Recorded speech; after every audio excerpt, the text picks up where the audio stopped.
عسلامة سامية. عسلامة أمينة. شنو أحوالك؟ الحمد لله. الحمد لله. أنت توا موجودة في مدينة الثقافة في الدورة 21 من مهرجان الأغنية التونسية.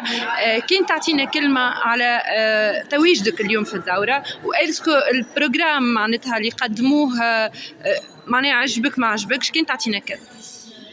اليوم الندوة الثقافية اللي خصصناها لتسليط الضوء على مهرجان الأغنية، هذا المهرجان العريق اللي هو يتعطش له كل فنان تونسي، على خاطر هو مهرجان باش نحطوا الأغنية في فالور، الأغنية التونسية اللي بالطبيعة الأغنية التونسية ما تموتش عبر الأجيال.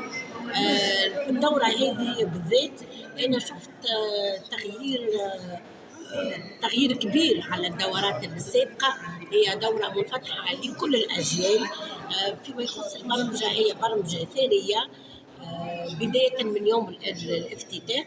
يوم الافتتاح باش يكونوا في كما شفنا ضيوف عربية، خارج تونس، ضيوف عربية ومن لبنان سوريا ومصر، هم ضيوف تو خصيصا لتثمين هذه المبادرة وهذه الدورة.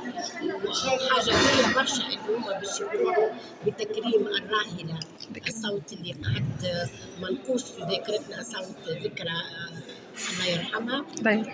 شفنا زادة اللي من خلال البرمجة هذه أعطت الدورة هذه فرصة لعدة أجيال وأجيال، ومحلها لقاء الأجيال زادة باش يكون متواجد، باش يكونوا فنانين. ما نحبش نقول قدم خاطر عمر الفنان ما يولي قديم، باش نقولوا الفنانين اللي يعودوا بنا للزمن الذهبي اللي باش هما يكونوا قدوة ويعطيوا المشعل لأجيال جديدة. أنا رأيي اللي هذه برمجة متنوعة وبرمجة حافلة، هو باش يكون عرض ثقافي لجميع الأجيال والفنانين. يعطيك صحة سمسومة، وراك تقعد ديما متميزة ومتألقة، وإن شاء الله ديما في النجاح. يعيشك يا أمينة، بون شانس. عايش.